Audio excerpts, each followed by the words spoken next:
sisters, Adegbile and Adegbile, and my brother Olakunle. I majored in chemistry in college, then later went back to obtain my real estate license. I then enrolled in optometry school and became an optometrist in 2012.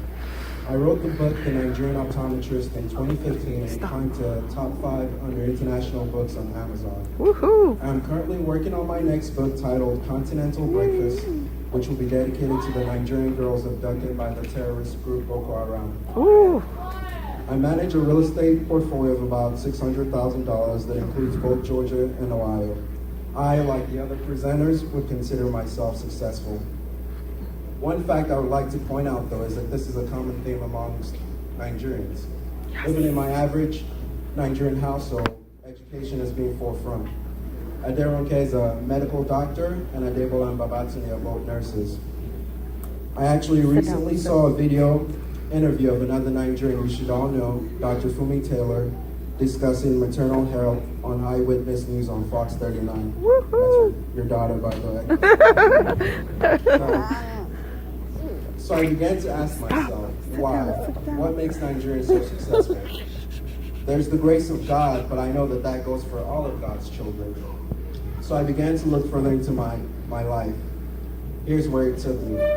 Sometime around 2003, I experienced discrimination while working in my college chemistry lab. The negative effects were so damaging that I soon dropped out of college. So I'm actually a college dropout. I was under the young, naive notion that racism would not exist in the world. The real world. The real world, it turns out, was actually a little bit worse. However, regardless of my failures, I always pushed forward. There are 3 main lessons I learned in Nigeria that helped me pull through.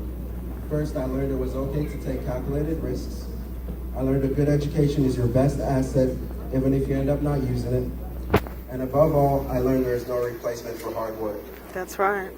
Even though these lessons were foremost in Nigeria, I quickly lost pride in my heritage when TV became my teacher.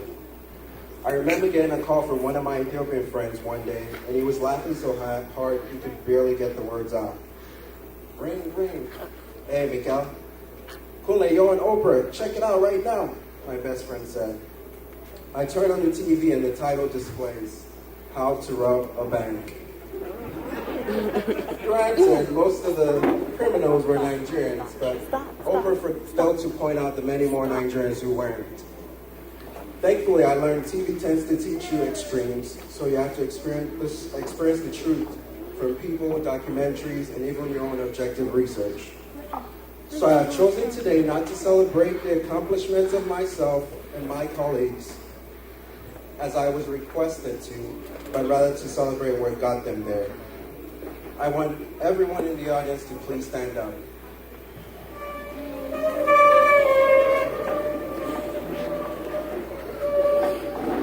I want to recognize the reason why the 2012 BET survey considered Nigerians the most educated group in the U.S.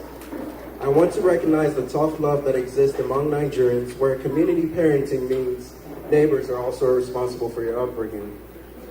You don't get to act a fool in the streets and come back home to complain without expecting punishment at home too for misbehaving and basically shaming the family. Yeah, that's right. The truth is that Nigerians are a huge part of American productivity, even though we're only a small percentage of the population, 0.09% at the time I wrote my book. I want everyone to give a huge round of applause to the parents who made this possible. Woo!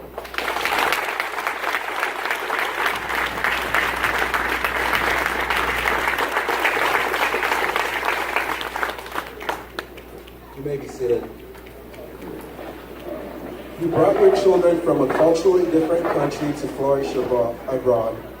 The best we can do as the next generation of parents and citizens is to learn from our parents and repeat what was done for us.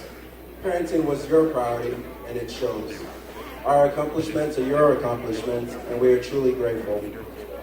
So when Oprah does a show on parenting, I expect 9% of the parents to be Africans. The most important ingredient in jollof rice is easily, arguably, the rice itself. That's right. So let us not forget the rice in our jollof. Let us not forget the amazing parenting that has made Nigerians and the rest of the diaspora so successful today. For this is history worth repeating, but not only that, it is absolutely worth sharing. That's Thank you. right. Oh.